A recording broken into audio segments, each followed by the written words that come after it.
Well, a very good evening to you. Many thanks for joining us. This is the Spotlight here on Lookuptv on a day that former National Museums of Kenya Director General Mzalendo Kibunja and 4 others have been arrested in connection to embezzlement of around 490 million shillings. On the same note, former Murang'a Governor, that is Mwangi Wairia, and his wife, among 8 other people, who've been summoned by ESCC in regards to procured fraud investigation totaling around 140 million shillings as the power zone graft continues here in the country. First of all, let's have a look at what's making headlines.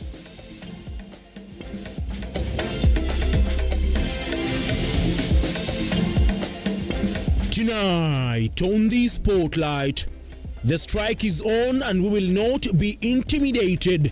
Health workers maintain that they will still go on the streets defying IG Koome's directive. I am being targeted, says Kisii Governor Simba Arati as he appears before the DCI in Nairobi. And police in Nakuru are holding 16 young men, including minors, suspected to be part of a criminal gang that has been terrorizing residents. Welcome to the program. I am Ian Keitani and our sign language interpreter is Angel Lois. Remember, you can watch this bulletin live on our Facebook and YouTube pages at Lookuptv.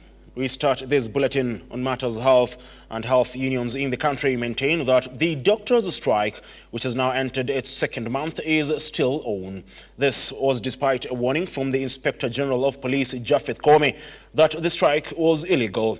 The health unions led by Kmpdu and RUTO now say they will not be intimidated, maintaining that their plan to demonstrate will go on. And as AB Karenyi now files, Kmpdu SG Dajiatela on Monday said they would return to the streets on Tuesday and maintained that they had notified police about it. Doctors in Eldoret were up in arms fighting for what they believe is their right. The strike is on, evident by these doctors who marched with placards in their hands while singing songs of solidarity. This coming a day after IG Koome directed that the strike be stopped, terming it illegal. The doctors, who are accompanied by police officers, maintain they have the right to protest. Mambo ya wage bill, hiyo ni narration ya kwamba sisi tukatae ile CBA rates zetu zenye already tunajua what we are supposed to earn as doctors in this country. Mbona other professionals ambao wako na CBAs hawajapunguziwa mishahara? Sahi we are seeing employment in the police department, teachers department, other government entities, CAS, na wanapewa the correct rates. Lakini ikifika ni madaktari, wage bill, sijui serikali, we'll live within our means.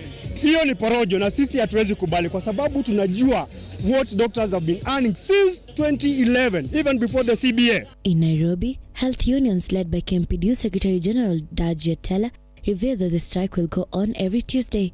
Speaking to the press, Daji said that there have been no complaints that have been filed against their strike, as he called out IG Koome for threatening them and planning to send police officers to disrupt their strike. Kmpdu and other civil societies, we've already proceeded to court against the defamatory action and statement that was released yesterday. So I think as a union and as the civil societies will serve the AG onto that, because the IG on that, because he can't contravene the constitution. Everybody, every Kenyan is below the constitution and we are all up to comply.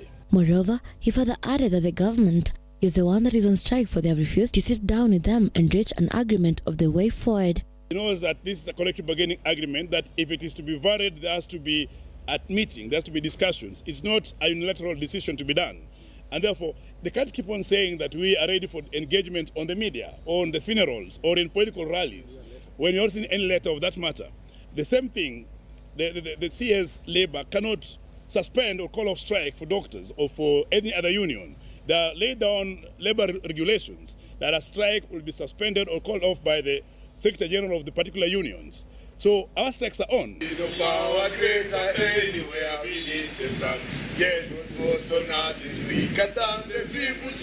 As the doctor strike is set to resume tomorrow, Kmpdu Secretary General Japheth has said that no doctor is allowed to go back to work until the government heeds to their needs. Ebikadenyi, Lookuptv, Nairobi.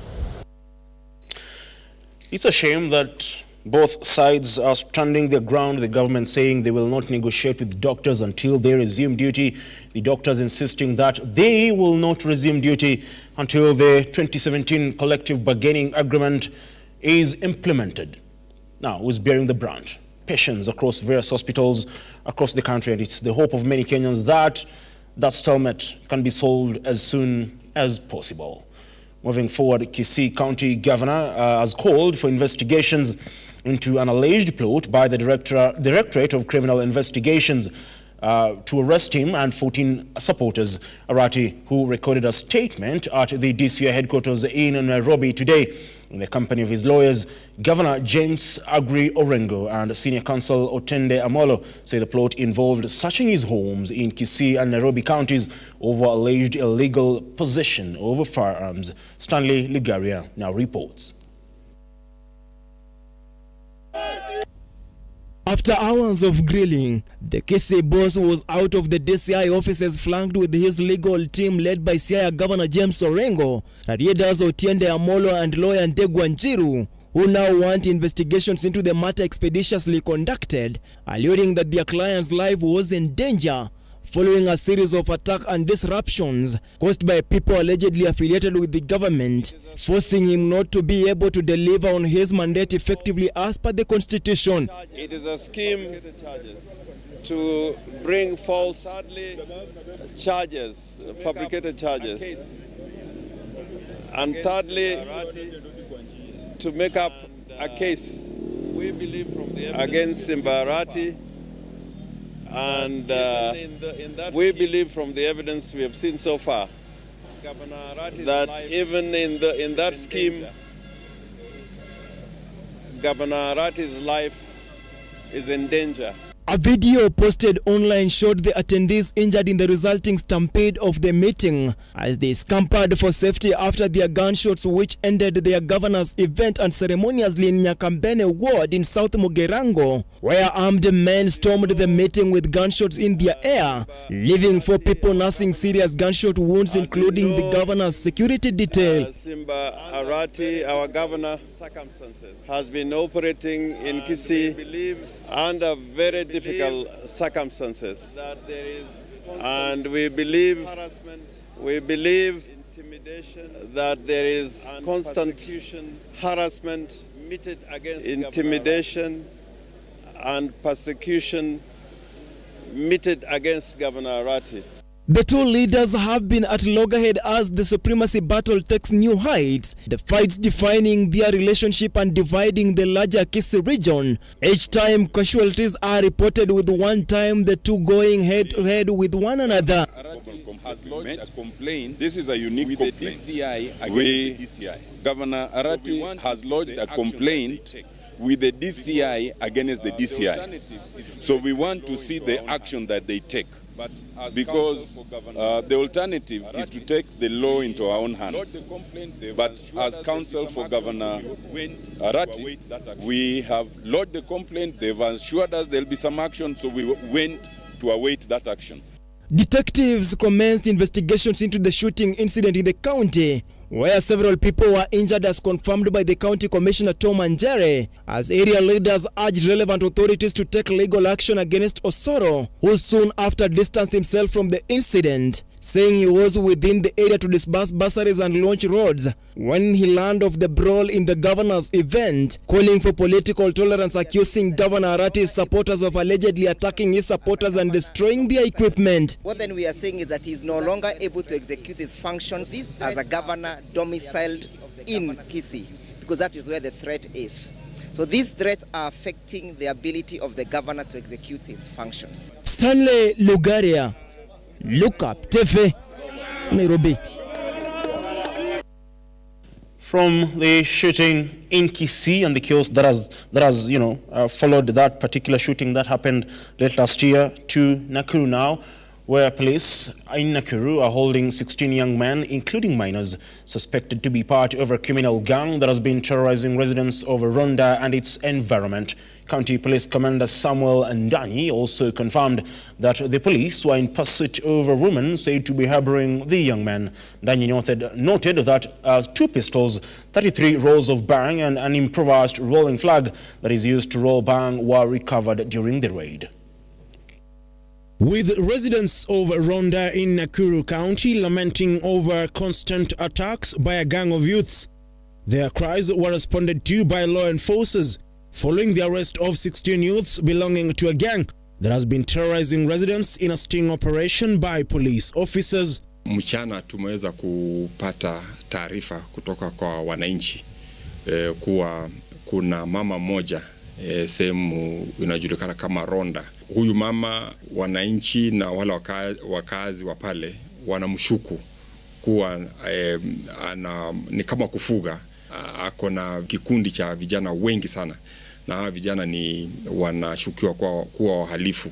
Confirming the operation, Nakuru County Police Commander Samuel Ndanyi noted that the gang consists of young boys, some being school-going children, with several weapons nabbed, including rolls of bang.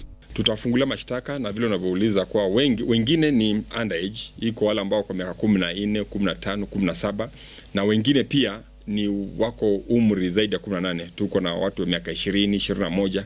So ni mchanganyiko. Iko underage lakini ni vijana hatari, ni sugu. Ni umri mdogo lakini vitendo ni kali. Vitu ambavyo tumeweza kupata nao hawa vijana ni toy pistols 2, visu za jikoni ambao ni visu vikali sana, very sharp knives, visu 4. Tumeweza kupata pia Somali sword 1. Tumeweza kupata bangi grams 300. Tumeweza kupata pia msokoto wa bangi misokoto 33. The main suspect, a middle-aged woman said to be taking care of the gang, is still on the run and is being pursued by police officers. Iko mama moja kwa jina Salome Nafuna. Huyu ni mama ambao katika rada yetu tunamtafuta, na mahali yuko akijisalimisha tutaweza kujua the way forward. Lakini ni mama ambao tumepata taarifa ambao jamii imemkataa. Ni mama ambaye anafanya maovu katika jamii, na sisi kama idara ya usalama tunasema ni afadhali ajisalimishe kwa polisi. Kmpdu, Lookuptv. Well, that story was produced by one Brian Amway, and on that note, we take a short breather. We'll be back with more stories on this bulletin. Don't go away.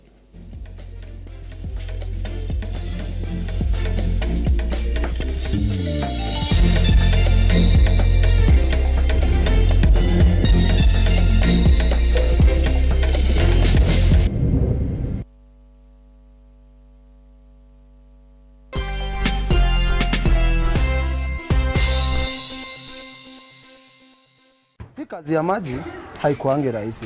Saa zingine deliveries ni mingi na natembea safari ndefu na chupa za maji. Wakati mwingine nachelewa kufikishia customer anakasirika hadi anakataa kunilipa. Huwa inanishukishia morale ya job sana.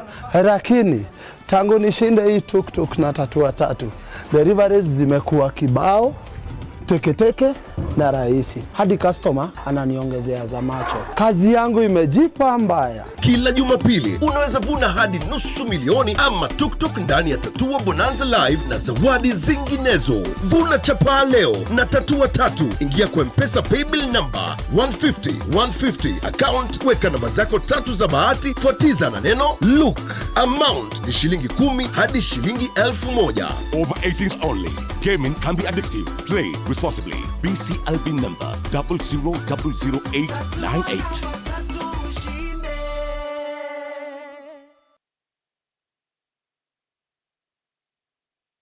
Are you a junior secondary school, a college, a TVET institution or a university, and you want to advertise your intake? Book now and advertise with us today on both Lookuptv and all our digital platforms. Call us today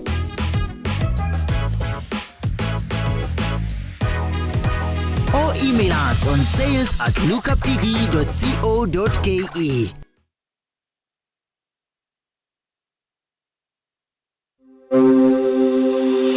Open University of Kenya, which was chartered on the 3rd of August 2023, aims to revolutionize higher education by breaking down barriers such as cost, previous exam grades, and geographical location through online open learning at the comfort of your home, job, etc., thus ensuring accessibility to education for all members of the society. In a nutshell, Open University of Kenya leverages technology to deliver education. Open University has brought a new dawn in the Kenya education system, where learners are able to access education in a flexible, affordable, and all-inclusive. Intakes ongoing for May and September. For more information, call us on 0202000211 or 0202000212 or email us at info@ouk.ac.ke. Open University of Kenya, an innovative university for inclusive prosperity.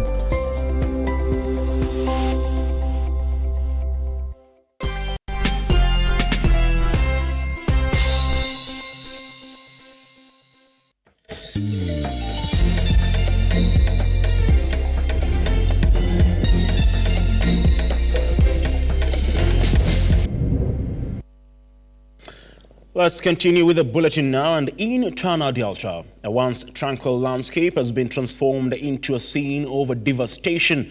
Torrential floods have submerged several villages, leaving farmers, businessmen and residents grappling with immense losses. The floodwaters have not only cut off communication channels, but have also trapped more than 10 cargo trucks carrying fresh farm produce. Exploiting the crisis, some businessmen have seized the opportunity to purchase farm produce at a fraction of its actual value, offering as little as 10 shillings instead of the usual 25. Lorraine Mbuya now reports. In Tana Delta, floods submerged villages, trapping cargo trucks loaded with farm produce.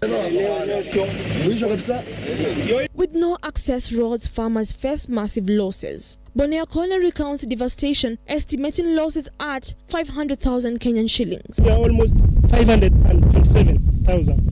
Lakini nikiangalia saa hii ile mambo niko nayo hata naingia sana. Kama hao sasa wenye magari 12 zote zimekuwa marundi, watatoka vipi na watasaidika vipi? Na wao pengine ni watu wamechukua loans.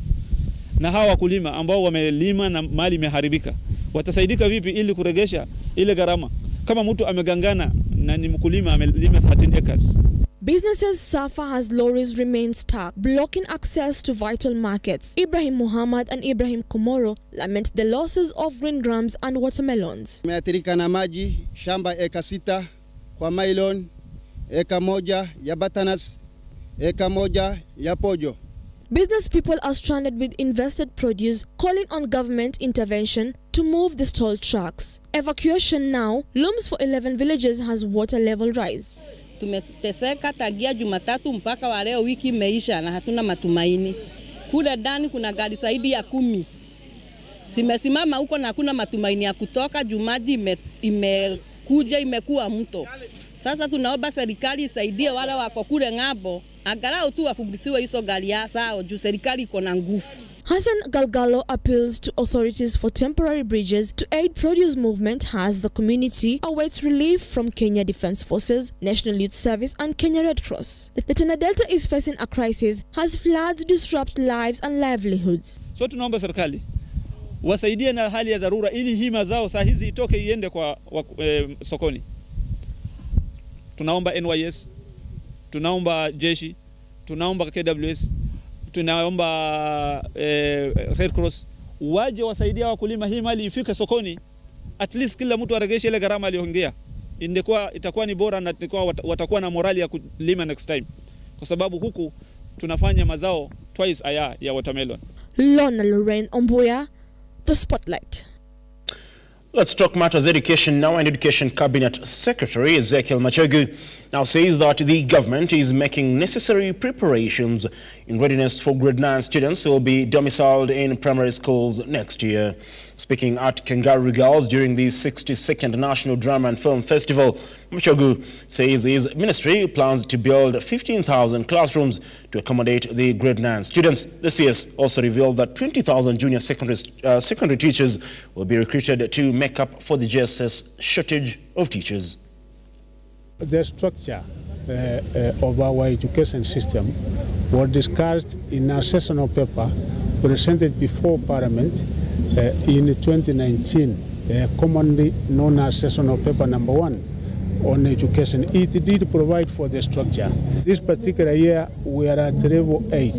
Next year we will be at level 9, and the level 9 in which we will be next year 2025 will be domiciled in our existing primary schools. And that's why we are making the necessary preparations to ensure that when we come to that particular time or next year, we will be ready as far as infrastructural development is concerned and even teacher preparedness. Government has given 3.39 billion to our members of parliament, the 290 constituencies, and they will be able to match that from their funds, CDF funds. So we expect that from that we should be able to build 6,000 classrooms. Apart from that, government has also been able to provide 9 billion Kenya shillings, which we will be able to do another 9,000 classrooms. So we will be able to do a total of 15,000 classrooms. We are in the process of recruiting our teachers, and not only that, but also employing more additional teachers. We are employing 20,000 more this year, such that by next year we should be ready. To matters transport, and the National Transport and Safety Authority officers noted multiple vehicles unfit to be ferrying passengers in Kmpdu during a multi-agency inspection of unroadworthy vehicles along the Nairobi-Nakuru highway. NTSA Regional Manager Kmpdu say the crackdown will continue in a bid to enhance compliance of road users. Mutuma said many public service vehicle speed governors have been tampered with, calling on all drivers to enforce road safety. Now, Sarah Koki, in charge of operations, called upon passengers to be vigilant with the behavior of the drivers and wear seatbelts for safety.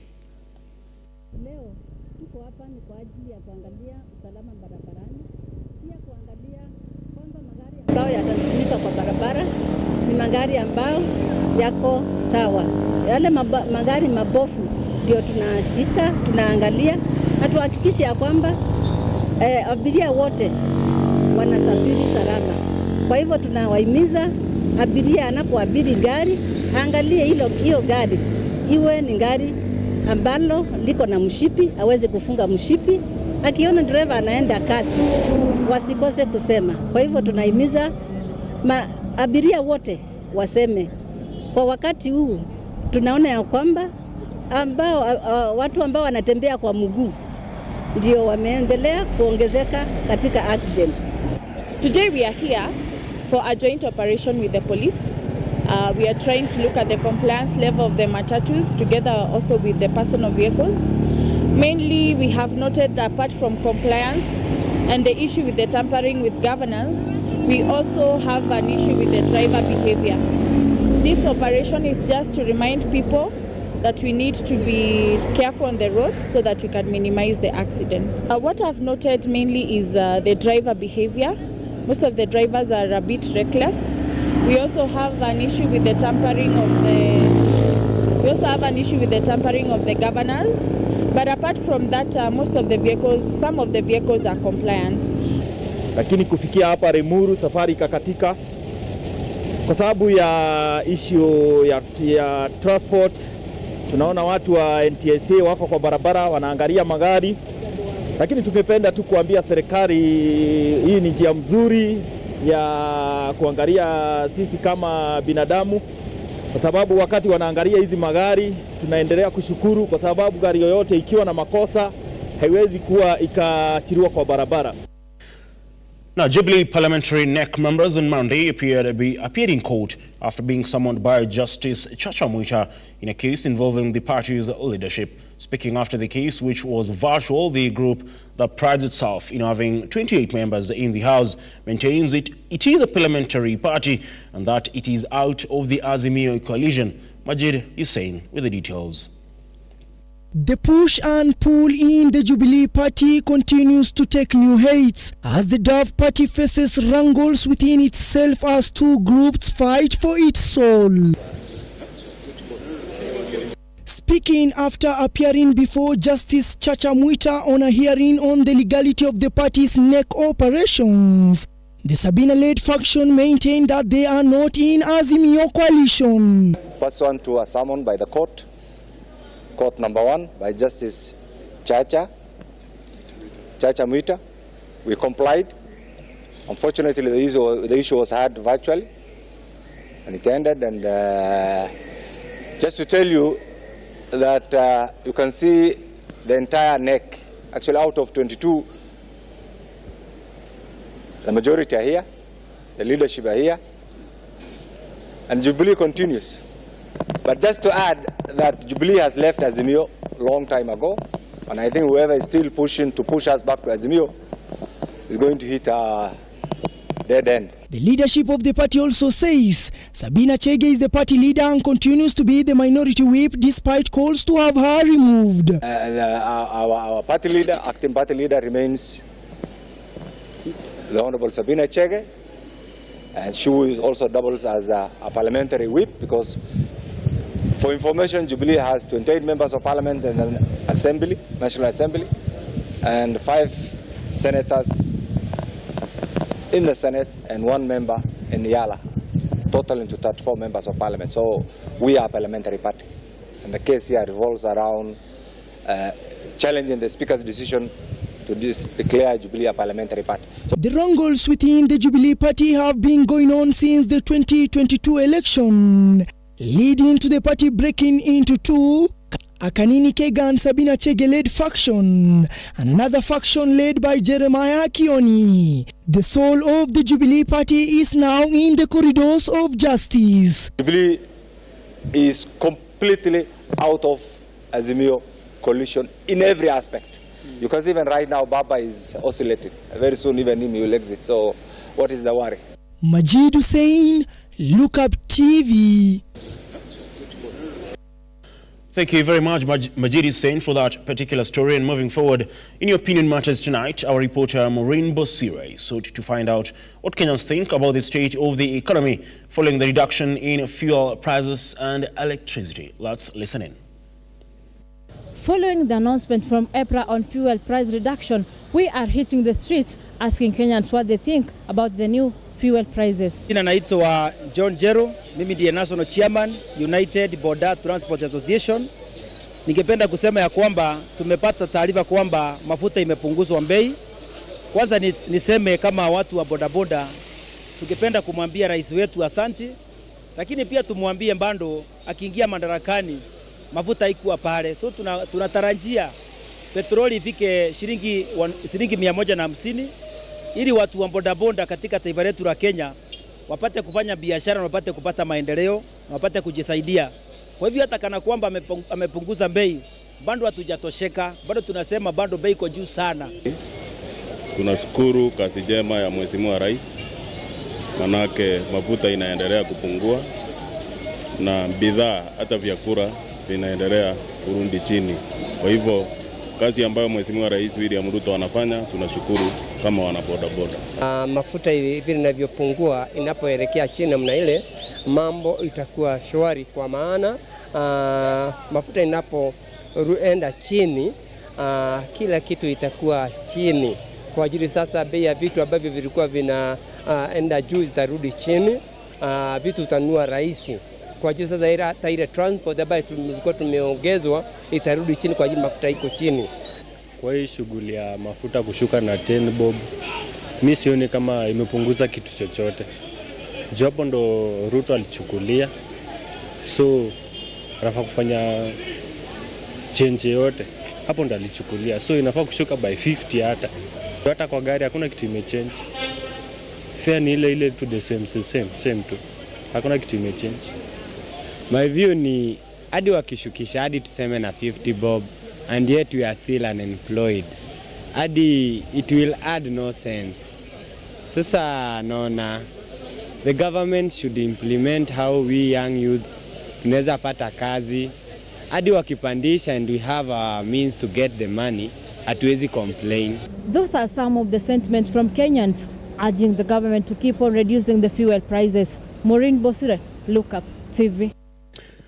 Now, former National Museums of Kenya Director General Mzalendo Kibunja was on Monday arrested by the Ethics and Anti-Corruption Commission officers over the embezzlement of 490 million shillings. Kibunja was arrested alongside 3 other National Museums of Kenya officials, among them Oliver Okinyi, an ICT officer, and Oscar Mwaura. The 4 were detained at the EACC Integrity Center Police Station, awaiting arraignment on Tuesday. Today, the Ethics and Anti-Corruption Commission has arrested 4 officials of the National Museums of Kenya. These are Dr. Mzalendo Nyanga Kibunja, former Director General, National Museums of Kenya, Mr. Oliver Okinyi Rabor, ICT Officer, Mr. Wycliffe Odhiambo Ongata, Accountant, Payroll Section, and Mr. Oscar Mwaura, who is the prime suspect in the recruitment of employees in that institution. The 4 suspects have been arrested to be arraigned before Milimani Anti-Corruption Court tomorrow, and this is in relation to embezzlement of public funds amounting to 490 million Kenya shillings, which was embezzled through fraudulent payments to ghost employees at the National Museums of Kenya in a period spanning 5 years. The officials colluded and introduced ghost employees in the payroll system of the National Museums of Kenya and made these fraudulent payments in the form of salaries that were later transferred to the senior officials. The 4 arrested persons are currently detained at the EACC Integrity Center Police Station. They will spend the night there pending arraignment before court tomorrow at 9 a.m. In this particular case, the suspects are 5, so there is 1 yet to be arrested, and that is the Director of Human Resource at the National Museums of Kenya, one Mr. Stanvas Ongalo Opinja. Mr. Stanvas Ongalo Opinja, who is believed to be at large, is directed to report to the Commission within 24 hours in order to be processed to face charges. These suspects will be charged with the 5 counts of corruption offenses under the Anti-Corruption and Economic Crimes Act of 2003.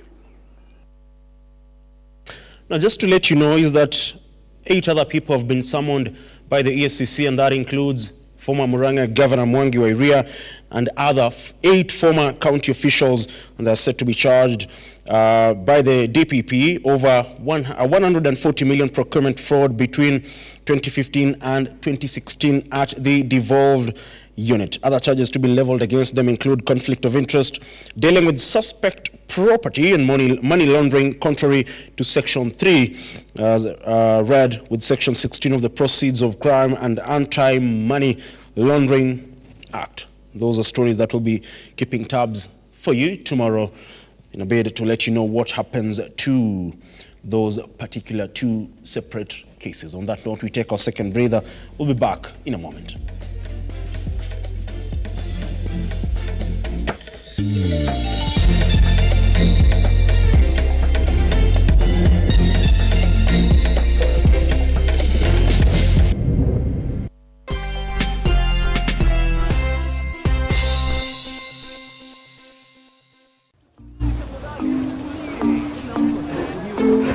Yes, karibu customer. Jambo.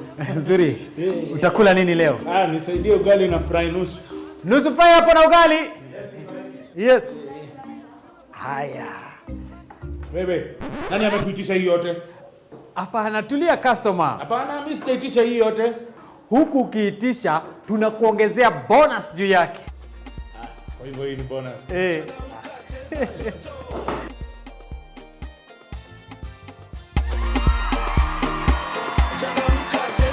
Your wins just got bigger and better na Loto. March your 6 lucky numbers na Loto na ushinde times 20,000 bet yako ndani ya hourly draws. Kila siku kuna guaranteed Jinue bonus times 10,000 your bet. The more you stake, the more your bonus. Jipange pia ndani ya Loto na shopping vouchers worth 100,000 na a brand new probox kila wiki. Kila Wednesday and Saturday kuna up to 200 million ndani ya grand mega jackpot. Changamka, jinue na Loto. Ingia M-Pesa paybill 777-000. Account Look. Amount shilingi 50 hadi shilingi 2,000. Over 18s only.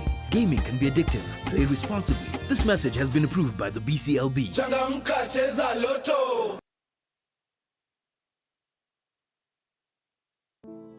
Save a Life is a non-profit organization that has taken the front line in transforming lives in the entire country. So far, we have transformed the life of over 100,000 people through our programs, which include medical support, youth empowerment, street family program, feeding program, and climate change. Join us today as we transform lives. As we always say, service to humanity is service to God. Save a life, transforming lives.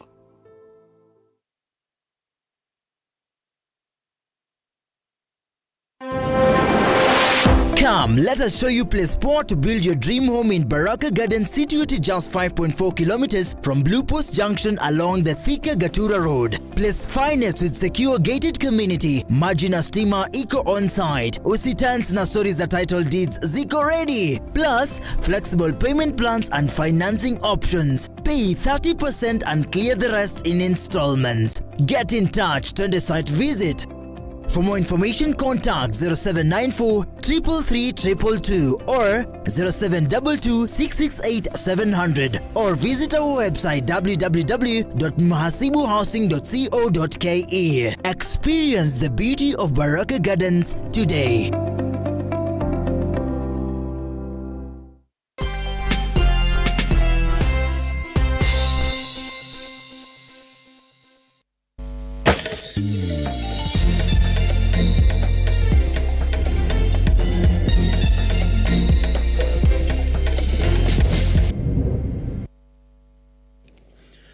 Now, Uasin Gishu farmers have raised complaints regarding the substandard fertilizer being sold at the National Cereals and Produce Board warehouses, calling on the Ministry of Agriculture to replace the fertilizer and compensate them as directed by President William Ruto. The farmers expressed their displeasure towards Agriculture CS Mithika Lintiri for denying the existence of substandard fertilizer being distributed in the country. They accused the Ministry of Agriculture of neglecting their plight and failing to take action to rectify the situation. Martin Masharia looks at the plight of farmers and files the following report. As the fertilizer debate continues to take center stage across the country, these farmers are on their farms, faces of distress and disappointment evident to any onlooker. Their cry is that the fake fertilizer will cost them an arm and a leg. A bucket of what they purchased with the thought that it was good for their farm is beside them, an investment gone to waste. Robert Kiprop and John Chepkonyi in Uasin Gishu find themselves in distress as they confront a devastating setback in their maize farming venture. With 70 acres of cultivated land awaiting planting, their hopes were dashed by the discovery that their purchased fertilizer meant to fuel their crops is nothing but a mixture of crushed stones and animal waste. You can imagine, hii ni livelihood yangu mzima. Hapa ndio napata chakula, somesha watoto, nanunua madawa yangu ya hiyo anti-rejection ya nini. Imagine scenario ya kwamba nikose kupata hiyo vitu. What happens to me or the life of my people? iko very frustrating. Kiprop, a resident of Chepkanga in Moiben, recounts his ordeal after purchasing 50 bags of the supposedly subsidized fertilizer from the National Cereals Produce Board depot in Eldoret. Anticipating a successful planting season, his plans unravel as he uncovers the fraudulent nature of the fertilizer. Despite President William Ruto's directive for compensation, Kiprop remains disillusioned as he awaits genuine fertilizer to salvage what remains of the planting window. Nashangaa sana, hata juzi niliona waziri mzima, whole minister wa agriculture anaitwa Linturi anasema ati hakuna mbolea gushi katika cereals board. Niko na risiti, niko na mbolea yenyewe ni hizi mnaziona hapa, mbolea ambayo mkiziona ni kama matope tu. Hii imewekwa raw inaitwa nini? Hii inaitwa nini natural ya ng'ombe hii? Raw cow dung, na imeongeza hizi ni mao za teraso, hii nyekundu ni mao ya teraso, hata hii nyeupe sijui ni nini. Tunashangaa sana Linturi akisema ati board haijauza mbolea gushi. His repeated visits to NCPB depots spanning over 23 kilometers from his farm yield no results as officials cite bureaucratic delays and await directives from higher authorities. The situation is dire for Kiprop and fellow affected farmers as time ticks away with each passing day, with neighboring farms witnessing germination. Their fields remain barren, caught in the grip of a scandalous fertilizer debacle. Wakati president amesema hiyo mbolea ni gushi na amesema tupewe, sijui ni nini tena hii watu bado wanatuambia sijui tunaongoja instructions sijui kutoka kwa waziri, sijui instruction. The head of state amesema tupewe mbolea, tupewe. The president has said it and that's final. Hii kina kiunjuri inaitwa nani? Linturi. Miraa sijui wanapandana na mbolea kweli? I don't think hiyo miraa inapandwa na mbolea because that guy is naive.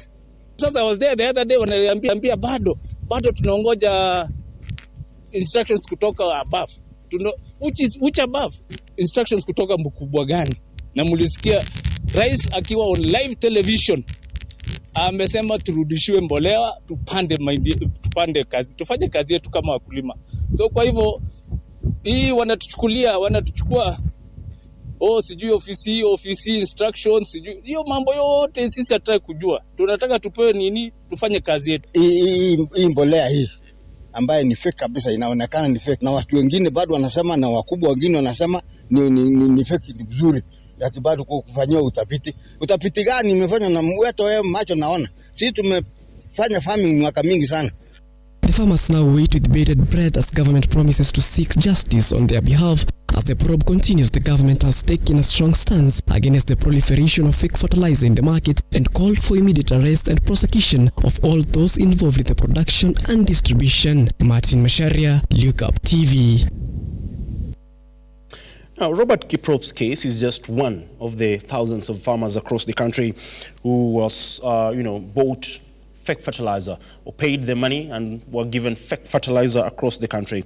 Like he says, it's a shame that the CS for Agriculture denies the availability of fake fertilizer across NCPB depots in the country, despite the evidence that you've seen in that particular story, and even the president saying that farmers should be compensated.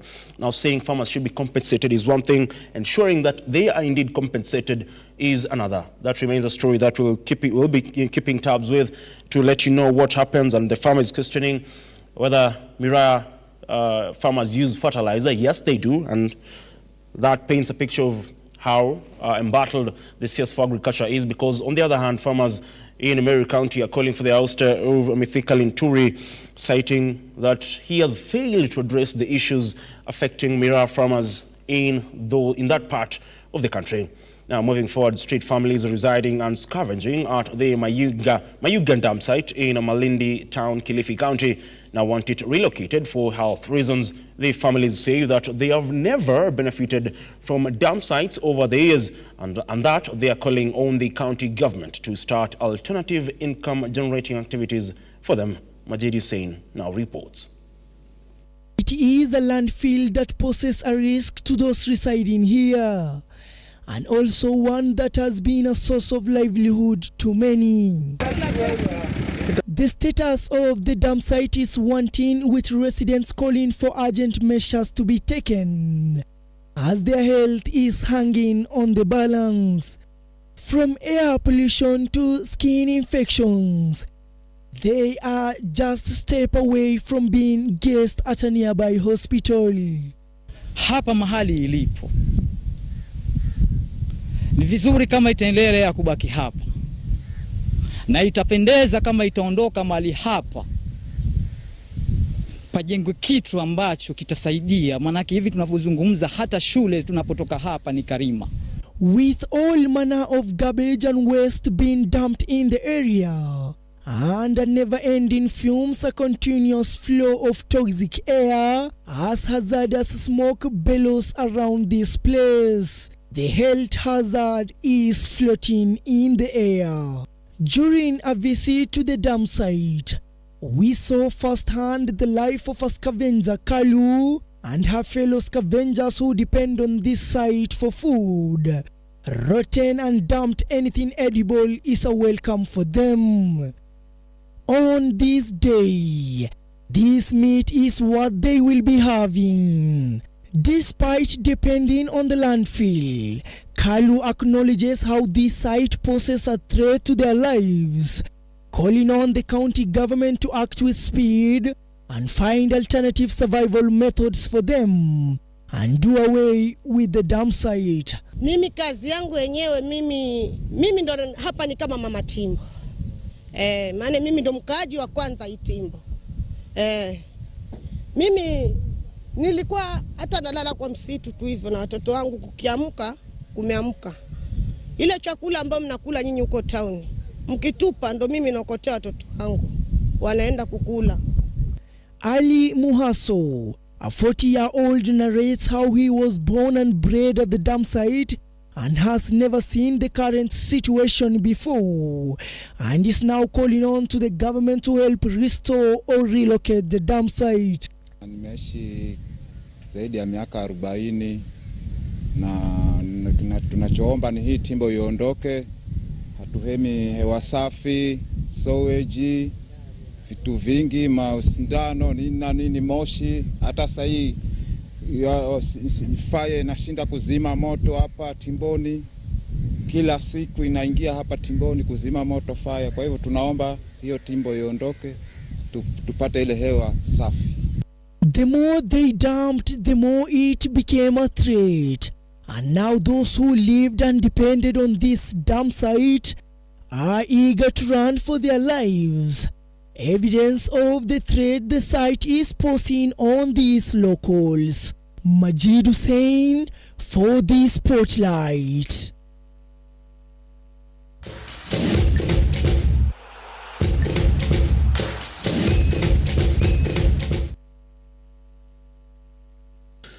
Time to get sporty now, and Stephen Wafula and Christine Rajogi set up a football team for police officers in the country, which goes by the name CLFC in Kakamega County. The main aim was to promote unity between police and civilians. The idea has been supported by businessman Boniface Ngashira, who donated football jerseys and balls to nurture youth talent in football.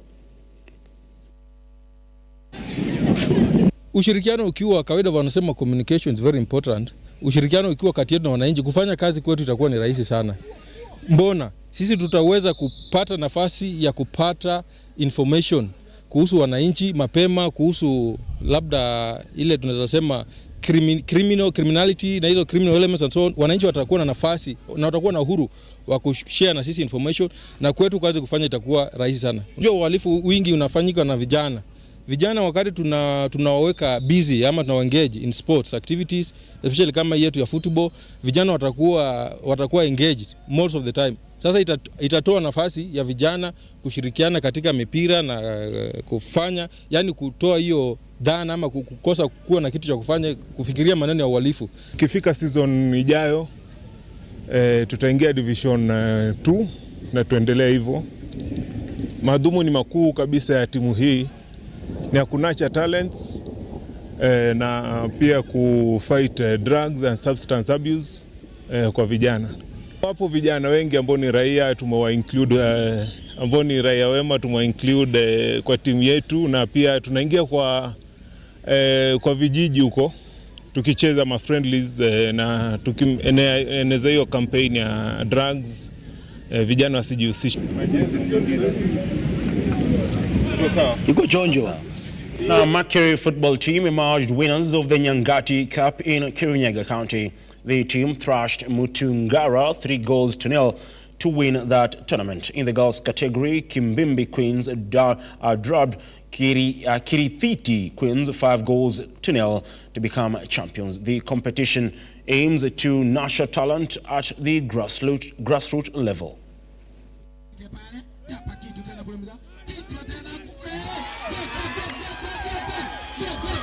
Maboys hatuwezi potelea huko kwa miadarati, tunasema tu ni asanti. Lakini game yetu ya leo ilikuanga tu tough, lakini tumengangana, tumewin. Hata kama si ati tulikuwa na masaa mob ya kupiga tisi, juu si pia tunaendanga majob.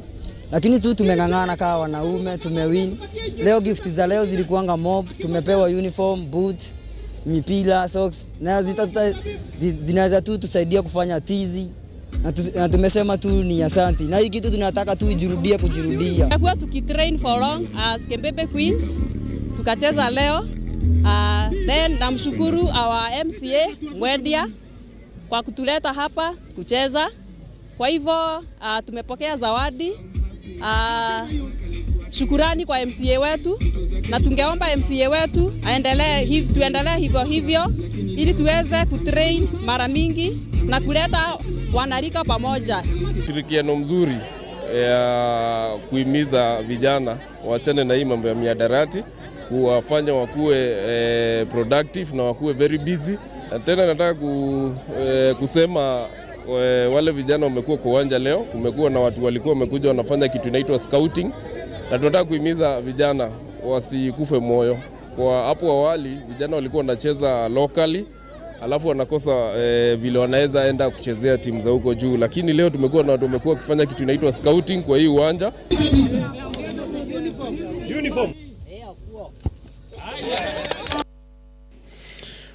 Now, Kenyan athletes Robert Kitter and Willie Mnagat are under investigation by Beijing authorities after footage emerged showing the runners slowing down to allow China-based runner He Ji to win the marathon. The video released showed the runners waving and gesturing to He Ji to get to the finishing line. The three runners finished joint second, with He Ji coming first.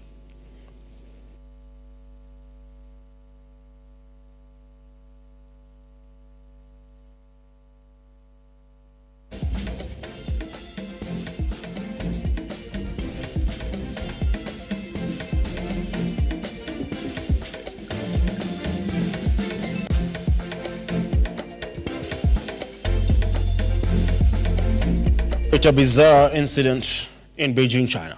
Now, in the English Premier League, Chelsea FC will welcome Everton at their Stamford Bridge tonight at 10 p.m. The Blues will miss the services of key players in their squad, including Axel Disasi, Bernd Chilwell, Enzo Fernandez, and Raheem Sterling, who are currently injured.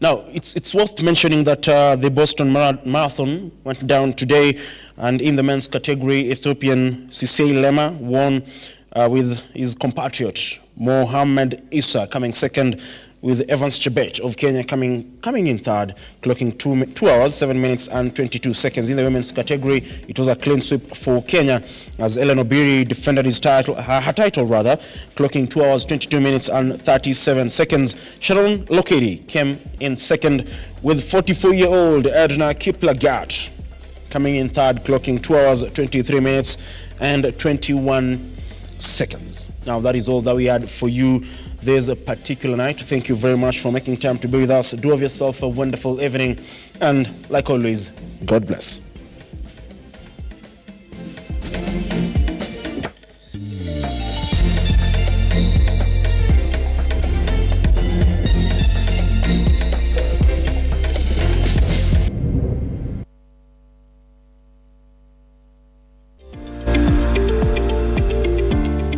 value your feedback and welcome your complaints about our programming and operations.